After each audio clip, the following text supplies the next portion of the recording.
El 16 de noviembre de 2012, una llamada de emergencia estremeció a la tranquila localidad de Willoughby Hills, Ohio. Al otro lado de la línea, una voz desesperada apenas podía articular lo que estaba ocurriendo. 911, what is your emergency?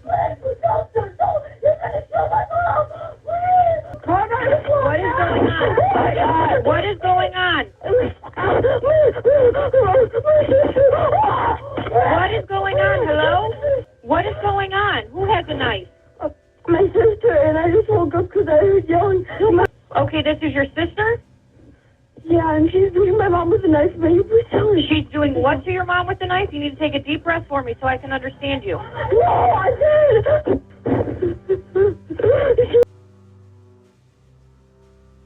Minutos después, cuando la policía llegó al domicilio, encontraron a una joven de 18 años saliendo de la casa, aún empuñando un cuchillo de cocina. Esa joven era Sabrina Zunich, y lo que había dejado atrás era una escena dantesca: el cuerpo sin vida de Lisa Knuffel, con casi 200 puñaladas repartidas por todo su cuerpo. Sabrina fue arrestada de inmediato, y la investigación por homicidio comenzó. Desde muy pequeña, Sabrina había pasado de un hogar de acogida a otro, diagnosticada con TDAH, ansiedad, depresión y trastorno bipolar. Su historial estaba marcado por la inestabilidad. Se metía en peleas en la escuela, tenía problemas para seguir normas básicas y luchaba constantemente por encajar. A los 16 años fue asignada al hogar de Kevin y Lisa Knuffel, quienes ya tenían 2 hijas. Durante un tiempo, pareció adaptarse bien. Parecía que por fin su vida tomaba un rumbo estable. Pero todo cambió cuando Kevin, su padre adoptivo, comenzó a prestarle demasiada atención. Durante el verano de 2012, Kevin y Sabrina iniciaron una relación que mantuvieron en secreto. A pesar de haber cumplido la mayoría de edad, Sabrina decidió quedarse en la casa, aferrada a esa relación prohibida. Esto provocó numerosas discusiones entre Kevin y su esposa Lisa, quienes incluso contemplaban la posibilidad de divorciarse. Pero había algo más. Kevin tenía una póliza de seguro de vida a nombre de Lisa, valorada en $800,000. Si se divorciaban, él no recibiría nada. Para los investigadores, aunque Kevin no estaba presente en el momento del crimen, todo apuntaba a que él podría haber sido la verdadera causa detrás del asesinato. Were you and Lisa in the process of going through a divorce? Okay, now we're getting outside the scope. Are you going to talk to us about any of the situations that led up to what happened?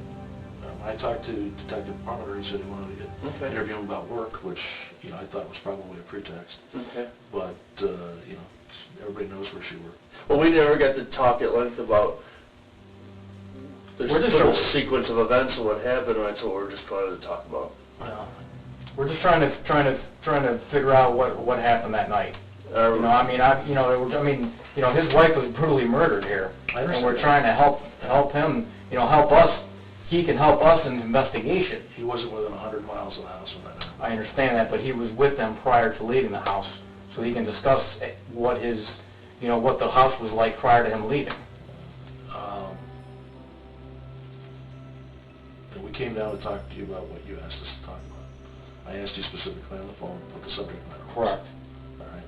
Correct. We didn't have to come down. I told you. Absolutely. You're right. Absolutely. But we're not going to get into the relationship between Kevin and Lisa. It's just you got a bloody girl with a bloody knife. You know what? I apologize for wasting your time then, because. Well, how about your relationship with any of the other children in the household?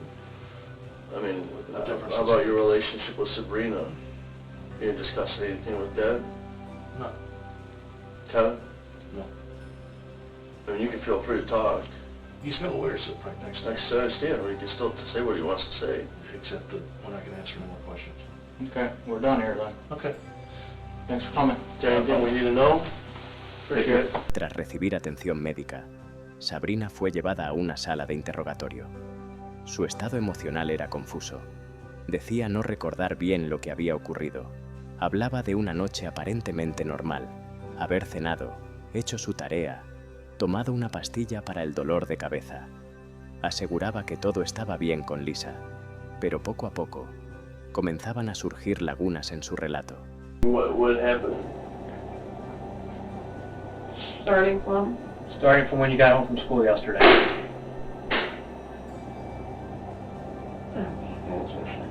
No. I got home, I went to join home. Then we had hamburger helper. And then I went back to doing my homework. Stayed doing my homework till like 1. I went upstairs, no, it was like 12. Went upstairs, tried to go to sleep. I couldn't go to sleep, so I went to go get some Advil.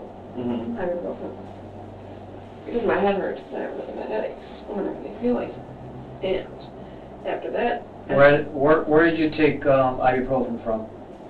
in Lisa and Kevin's bathroom, that's Where? where it's held. Kevin and Lisa's bedroom, that's where it's held. Was Lisa still awake? I don't know. I just remember going in there, having the bottle, starting to shake it to get the meds, and then I'm gone from there. Thank you. Okay. Do you remember what the bottle said? Ibuprofen. Ibuprofen? White, and there was orange around it. Okay. Are you allowed in that bathroom? Only, to get Advil or something like that. Uh-huh. I call it Advil. It's always Right. ibuprofen. Other than that, no. Not unless they're there or, we're told to. So what did Lisa say to you then, when she saw you in there? Don't know. I don't know if You Lisa didn't hear us? No. I don't remember anything at that point on. What do you remember? Everything except, Were you taking any illegal narcotics yesterday? no. Don't do drugs. You don't do drugs? When was the last time you did drugs? 3.5 years ago. 3.5 years ago? Okay. You have not had any illegal drugs since then? Okay. You were at home all night yesterday? Okay. After you ate dinner, did you have this opportunity to say goodbye to Kevin? I was at the computer desk. You're at the computer I desk? don't know. I went to the living room also because I was printing my bracelet. I mean, I was in the living room, I was in the kitchen, and I was in the office. That's it. Excuse me. I mean, I believe so, yeah, he just said bye, because he always says bye to everybody. Mm-hmm. Okay. We either say bye, Chihuahua, Billy kisses him. Wow. Okay. You had an argument or anything with Lisa last night? No, No? everything was fine. From what Everything's I fine? know. Okay. Have you had these type of issues in the past where you just don't remember things? I'm not positive. I mean, I know I was in other group homes. When I was in a fight with other people, I blacked out. Mm-hmm. You mentioned you've had at your group home incidences where you blacked out. Have those been physical? What do you mean? Like, did you get in fights? People? Yeah, but it wasn't me hitting them. Mm-hmm. If I get a blow to the head, I'm gone. Mm-hmm. So I fell with my head. Have you hit people before in that room? And I remembered it? Like, in the blackout? Yes. But I don't sword fights. Mm-hmm. Ever since my first group home, I was 14. I stopped fighting ever since then. What do you think happened to your hands? I don't know. I'm just saying that I'm being charged with homicide. Well, we're investigating it. I remember. I'm pretty sure you do. Yeah. And then, Remember what you were doing prior to getting in the ambulance? no, In Lisa's room? getting meds. My headache.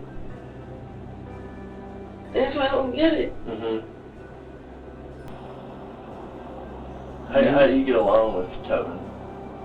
Kevin and me are cool. Mm-hmm. I mean, he's more the one that helps me out. Mm-hmm. Because this has Megan to deal with.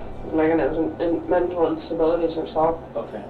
And so we made agreements a long time ago that if I need anything, that I can go to Kevin. And if it was major that she needed to be involved in, then he would ask, but not to be concerned about small things. Mm-hmm. Because it's already stressing her out because of her job, and Haley, and Megan. How about with Lisa? How are you dealing with her? Me and Lisa have never been the best. Mm-hmm. I mean, I've never tried to hurt her, never had any thoughts of hurting her. Yeah, it's been emotional and mental abuse from her to me. Mm-hmm. She put her hands on me, not fighting, but restraining me so I wouldn't give an iPod to her.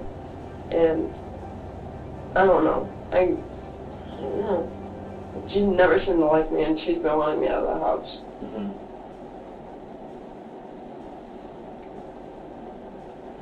What's your thoughts on how Lisa is not alive now? What? What are your thoughts on that she is not alive? Maybe you didn't understand. That's what we're talking to you about. She's killed me. Mm-hmm. She's dead.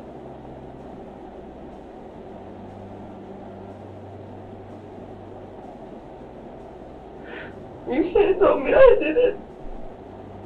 Yes. Most of that blood was probably hers. That's why we need you to concentrate and think about what happened.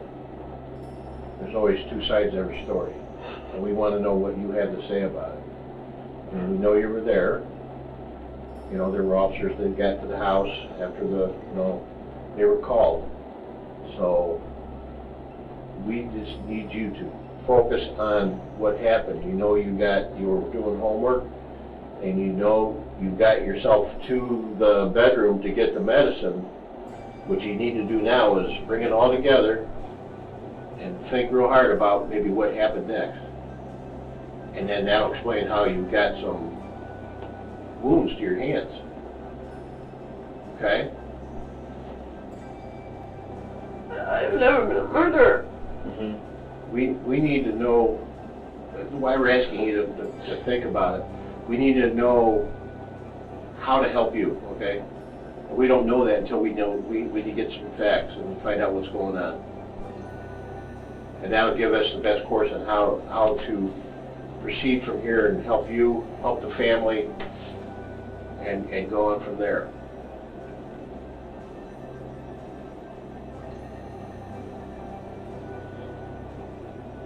What do you want me to eat? We don't want you to say anything except the truth, and we just want you to think about it, because something happened by the time you were getting your meds in the bathroom there for your headache. And then one of our police officers arriving.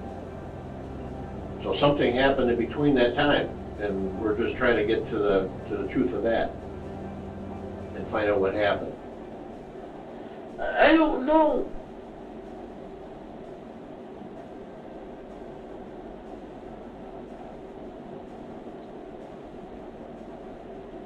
This is really dead. Yes, dead. Sorry.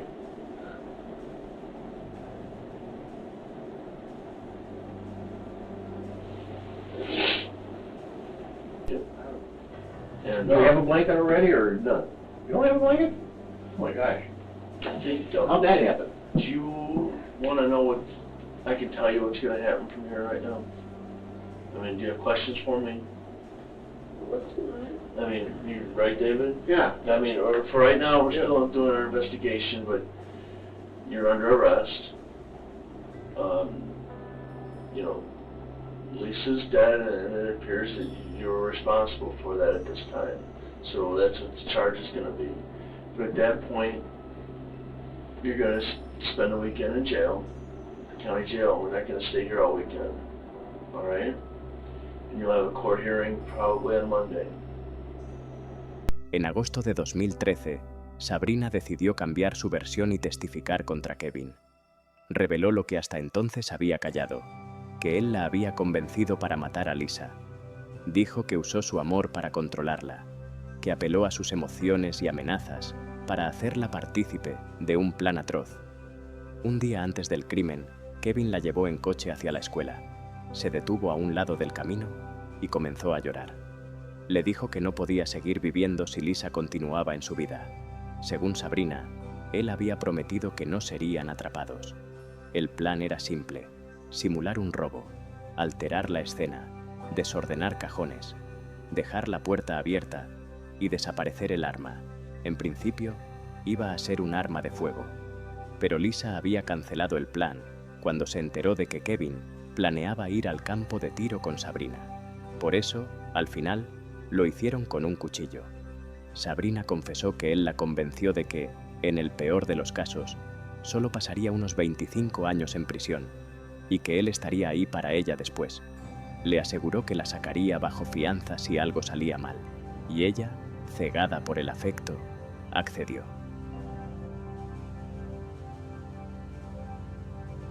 Up, she better start listening, she better not be smoking. I laid it on the line to her from the get-go, telling her that what we were willing to do to help her, as long as she followed the program, she was more than welcome to stay in her house, even after she was out of care, as long as she stayed in school and followed the program. But then I also told her, I said, as I do with my kids, if you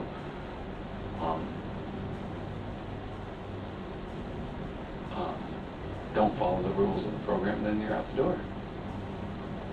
And how did she take that conversation?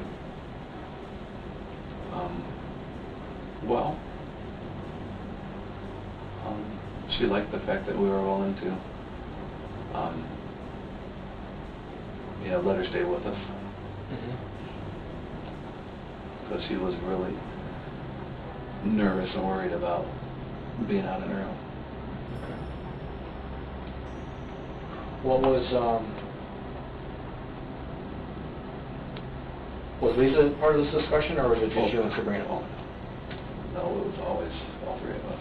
Okay. All right. So you and Lisa had a discussion with Sabrina within the first month. She goes to this Lake Academy or something similar over there at the Willoughby Tech Center for her 10th grade year. How are things in the home during that time period? Like, do you need to talk to Sabrina anymore? On and off. On and off? Okay. And how was she during Christmas?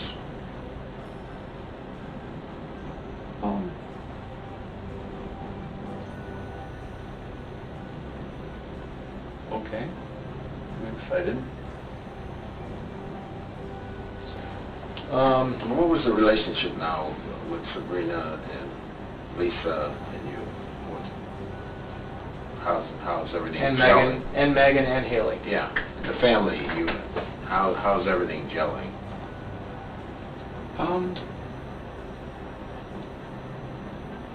Had its good days and had its bad days. Tell us about the good days. The good days, everything went smooth. There was no problems. Kids did what they needed to do. Harmony in the home. Yeah. Tell us about the bad days. Bad days. You started out with Megan and Sabrina getting into it. Or Sabrina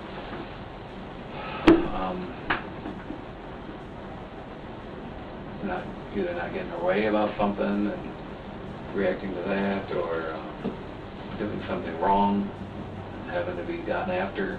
And who would step in and correct her? Would it be you or would it be Lisa? It was equal. Okay. It got to the point to where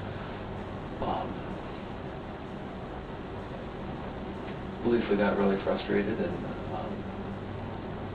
so we made a decision for Lisa to just deal with Megan, and I dealt with Sabrina. At what point? When did that decision happen? I couldn't tell you. Sabrina listened to you more? You had more influence on her? I don't know if I'd say that, but as opposed to Lisa? Who had the... I was able to get through to her better, I believe.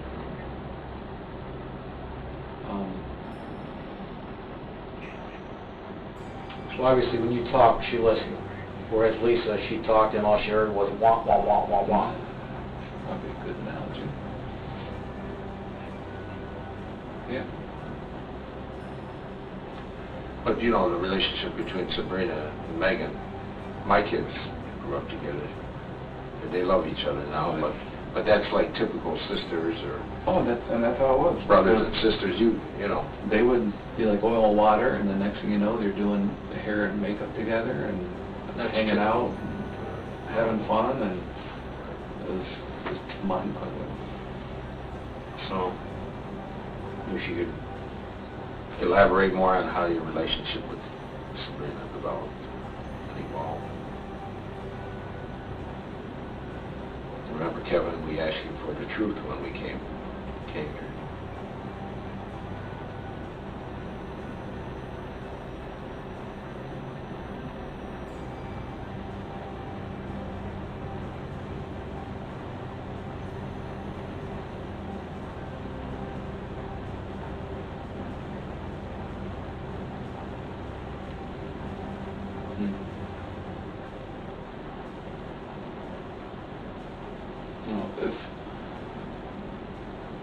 If we're getting into all this stuff, aren't I supposed to have my lawyer here? But you know, that we explained to you when he read you your rights. But also, we asked you for three things. I asked you for the truth. I wanted to hear your side of the story. And we needed to talk to you. This is the time to clear the air. So. It's your decision. You know you have a choice in the matter. Well, I already have an attorney on record. I think he should be here for all this. Well, like I say, I'm only going to say the truth. I'm not going to lie about anything. Right. That's what I asked you for when we came in here. Right. You know we have the evidence. I have an 11-count indictment here. And I wanted to discuss the whole thing with you, the whole puzzle. You know, each piece of the puzzle we put together for the last 8 months. Kevin fue llevado a juicio. No mostró remordimiento ni empatía. El jurado lo declaró culpable de conspiración y asesinato y fue condenado a cadena perpetua, con posibilidad de libertad condicional después de 30 años. Durante la audiencia de sentencia, su abogado calificó el veredicto como absurdo. Esta declaración enfureció al juez, quien defendió con firmeza el trabajo del jurado y reafirmó la gravedad del crimen. Sabrina, por su parte, también fue sentenciada a cadena perpetua, con posibilidad de libertad condicional tras 30 años. Su defensa alegó que jamás habría cometido semejante acto de no haber sido por la influencia de Kevin. Afirmaron que fue él quien la instruyó sobre cómo matar a Lisa y cómo simular un robo para desviar la atención de los investigadores. Incluso le había dicho que, si era atrapada, debía alegar locura o defensa propia. A pesar de estas declaraciones, hay quienes no creen en la versión de Sabrina. Lisa recibió cerca de 200 puñaladas, una violencia tan extrema que cuesta imaginar que provenga solo de manipulación. ¿Fue Sabrina una víctima emocional? ¿O una joven perturbada que encontró en Kevin la excusa perfecta para liberar toda su ira? Ahora la pregunta queda en el aire.